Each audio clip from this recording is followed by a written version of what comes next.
자, 안녕하십니까. 여러분의 투자 가이드 치킨스탁TV입니다. 이제 저번 시간에 이제 가치평가를 이야기하면서 PBR에 대해서 이야기를 했었습니다. 오늘은 이제 다른 지표에 대해서 이야기를 이어가 보도록 하겠습니다. 자, 워렌 버핏과 그의 스승인 벤저민 그레이엄을 얘기하면서 가치 투자에 대한 개념을 잠깐 얘기해 봤고요. 가치 투자는 가치 평가를 기반으로 된다는 것에 대해서 이야기를 해봤죠. 그래서 가치를 어떻게 평가할 거냐, 가치 평가에 여러 기법들이 있는데 가장 기본적으로 회사의 순자산, 자본, 주주의 몫을 베이스로 해서 가늠하는 PBR이라는 지표에 대해서 알아봤었습니다. 자, 오늘은 조금 다른 이제 수익을 기반으로 하는 지표에 대해서 이야기를 해보도록 하겠습니다. 그 지표 가장 유명한 이제 PER이라는 지표죠. 주가 수익 배수라고 하고요. Price Earning Ratio.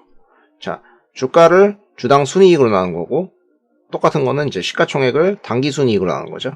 이게 만약에 뭐 5다 그러면은 시가총액 시장에서 현재의 가격이니까 이걸 지불했을 때 이익을 나왔을 때 5니까 내가 총 인수했을 때 본전을 회수하는데 5년의 시간에 걸린다라는 걸 의미하죠. 그래서 5분의 1 하면은 0.2잖아요.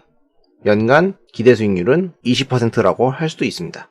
개념적으로는. 자, 여기 A라는 회사가 있고 B라는 회사가 있어요. 둘의 재무 수치는 똑같습니다. 매출액, 영업이익, 뭐 세전이익, 범위세 다 똑같아요. 그런데 이 회사는 800억에 거래가 돼서 당기순이익이 80억이니까 PER이 10이 나왔습니다. 여기는 1600억에 거래가 되고 있어서 PER이 20입니다. A랑 B랑 특별히 차이가 없는데 만약에 B가 어떤 이유에서든 PER이 높다라고 한다면은 이제 얘가 고평가라고 설명을 하는 식으로 사용을 하는 겁니다. 자, 그런데 여기서 조심할 거는 여기 이 분모가 당기순이익이라는 거죠. 당기순이익이라는 것은 이제 매출액, 영업이익, 그리고 세전이익, 당기순이익 할 때 요 사이에 이제 영업 외의 이익이라는 게 있죠. 기타 영업의 수익하고 뭐 금융수익 이런 거였겠죠. 그래서 여기서 만약에 뭐가 이렇게 들어가면은 왜곡이 되는 거죠. 그래서 당기순이익으로 실제로 이제 PER 공식이 나와 있지만 이게 특이한 경우는 이거를 이제 빼주는 거죠. 뭐 이제 여기 들어가는 이런 이제 기타 영업의 수익 이런 게 뭐가 있을까요? 뭐 큼직큼직한 뭐 땅 이런 거 팔아버린 거 이런 게 있겠죠. 근데 동시에 뭐 일상적으로 나가는 비용이 있다, 뭐 이자 비용이 있다 이런 건 다 넣어줘야죠. 계속 나가는 거니까. 또 비용 같은 경우에도 올해만 일시적으로 발생한 막 손실 같은 게 있을 수도 있잖아요. 그런 것도 이제 빼고 계산할 수도 있겠죠. 우리가 추정하고자 하는 것은 이 회사가 이제 어느 정도의 매출과 영업이익을 창출하고 또 순이익을 창출할 수 있냐, 이 능력을 보는 거니까 경상적인 것만 넣어서 계산을 하는데 사용하면 된다. 비경상적인 부분들은 조금 빼서 조정한다. 이렇게 생각하시면 될 것 같습니다. 단순하게 이 윗단을 보지 않고 당기순이익만 갖고 와서 이렇게 계산하면 위험할 수도 있다 라는 겁니다. 자, 이제 다음부터는 좀 더 여러 방법으로 PER을 어떻게 사용하는가에 대한 구체적인 방법을 알아보려고 합니다. 자, 일단 거래소의 사이트를 가면 이게 종목별로 PER, PBR 이런 것들을 이제 대략적으로 뽑을 수 있는 방법이 있습니다. 그래서 이제 절대적인 관점에서 PER의 공식을 감안했을 때 PER이 시총을 순이익으로 나눈 거였지 않습니까? 이게 낮으면 낮을수록 좋다는 거죠. 절대적으로 뭐 1, 2 이러면 뭐 1, 2년 만에 본전을 뽑을 수 있는 거니까 상식적으로 너무 싸다 그러면 이걸 매수한다 이런 거겠죠. 근데 물론 뭐 꼭 그렇지는 않아요. 원론적으로 이론적으로는 이런 걸 저평가로 가르치니까 그렇게 설명할 수 있다는 겁니다. 그래서 이렇게 종목별로 어떤 이렇게 리스트업을 딱 해가지고 대략 내가 관심 있는 회사들이 현재 어느 정도 저평가 레벨에 있는지를 가늠할 수가 있겠죠. 혹은 뭐 총 인수했을 때 본전을 회수하는데 이 정도 시간이 든다 이렇게 설명할 수 있죠. 자, 두 번째 방법은 이제 코스피 시장과 코스닥 지수의 이제 PER을 구할 수가 있습니다. 역시 거래소에서 제공을 하고 있고요. 이걸 보고 시장의 PER이 얼마다 이런 걸 보고 그것보다 낮으면 저평가라고 생각을 해보는 거죠. 이제 코스피는 통상적으로 여기 뭐 좀 낮았던 경우도 있지만 거의 13에서 한 18 정도 사이를 왔다리 갔다리 합니다. 그러니까 한 15 정도 된다고 생각하시면 돼요. 레인지가 13에서 18 정도. 자, 그러면 이 아래 레벨에 어떤 내 종목의 PER이 위치하면 저평가라고 생각을 해보는 거죠. 뭐 코스닥에 속한 종목들은 조금 그 기준이 좀 러프해요. 왜냐면 이게 40 정도 되잖아요. 이거는 왜 그럴까요? 코스닥 지수에는 이제 이익이 잘 나지 않는 회사들이 많기 때문이죠. 바이오라든가 신기술 이런 거. 그러니까 이익이 안 나니까 순이익 부분에 분모가 낮아지니까 PER이 높아지겠죠. 그래서 파악하기가 되게 좀 어렵죠. 코스닥에 있는 회사들은. 자, 그리고 여기 뒤에 보면 업종별로 이렇게 막 나와 있잖아요. 뒤에 좀 잘랐는데 계속 되게 많이 쫙 나와 있어요. 이렇게 업종별로.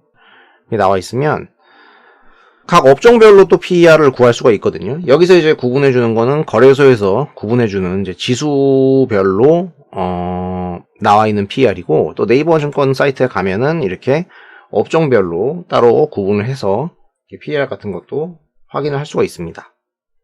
자, 여기서 또 역시 PER이 내가 보고자 하는 종목, 뭐 이마트라고 했을 때 이마트가 뭐 PER이 좀 싸다 그러면은 내 종목은 좀 상대적인 메리트가 있다 이렇게 생각할 수가 있겠죠. 여기 마이너스 난 애들은 뭡니까? 적자 기업이겠죠. 시가총액이 마이너스 될 수는 없으니까, 당기순이익이 마이너스니까 그렇게 나오겠죠. 자, 여기서 이제 문제는 업종마다, 산업마다 PER이 다르다는 겁니다.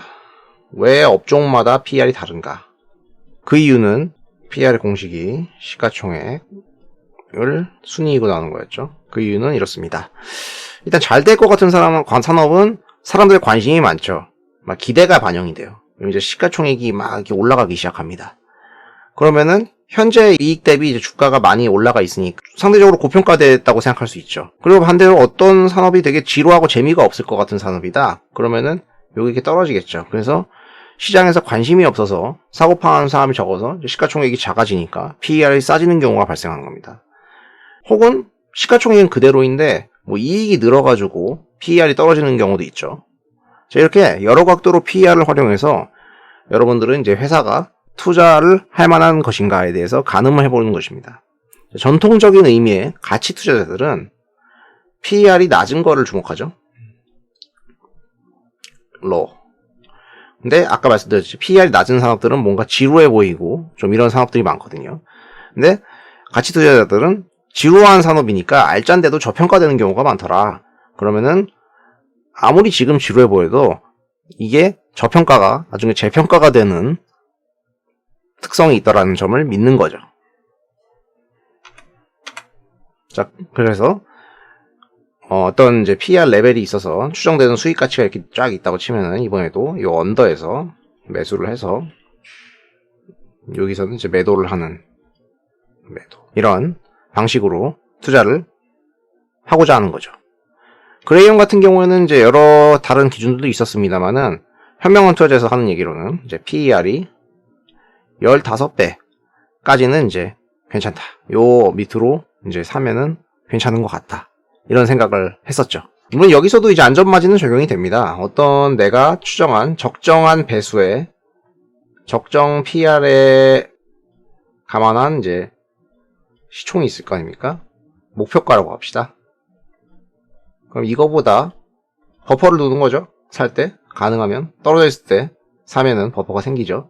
이 마진 오브 세이프티를 안전마진을 갖고 있으면 조금 더 마음이 편하게 투자를 할 수 있다라는 거죠. 근데 이런 지표들은 결국 지표고 이게 15가 적당하냐 몇이 적당하냐 이런 것은 결국 투자자 자신이 정하게 되는 겁니다. 그레이엄 같은 경우는 이걸 왜 15로 정했을까 제가 생각을 해봤는데, 그레이엄이 맨날 한 말이 주식을 하는 거는 이게 사업을 하는 건데, 사업은 리스크가 있으니까 채권은 원금이 보장되잖아요. 어느 정도. 그러니까 채권의 2배 정도는 돼야 되지 않겠어? 이렇게 얘기를 했거든요. 공공연하게. 그럼 1을 15로 나누면 대략 기대 수익률이 6.6%가 돼요. 1년에. 그러면 이 당시 채권 수익률이 아마도 한 3.3%였겠구나. 그래서 이거에 2배를 해서 6.6%. 그러면은 뭐 15배. 이렇게 나오지 않았을까 생각을 해봅니다.